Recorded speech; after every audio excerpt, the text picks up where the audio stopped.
Software companies are worried that AI is going to take away their customers. That an AI like Claude or ChatGPT will just directly build the software out with inside of the chat window, and then the customer will start using that instead of the software itself. There are a few documented cases of this happening, and it's happening more and more. But the problem isn't actually what people say the problem is.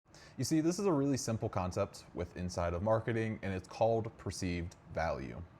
And this also explains the difference between a $500 handbag versus a $100 handbag. Nike is a great example of this because they're in a very saturated market. There are hundreds and thousands of shoe companies all selling cheaper shoes, yet Nike can have a higher price. And this is because they're able to change their perceived value with the athletes and the brand behind it.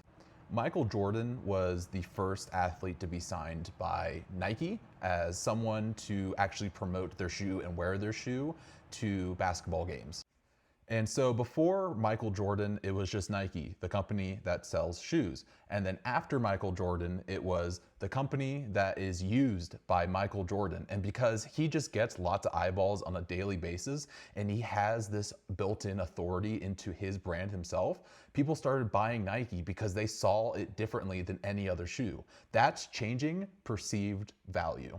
And so this is why people spend a lot of time on the design and the actual text, the words on the screen of the website for SaaS companies, because in a landscape where SaaS is becoming more of a commodity, anyone can actually access it on a cheaper basis, you're needing to change your perceived value using design and simple like copywriting techniques to actually change the perceived value of the product itself.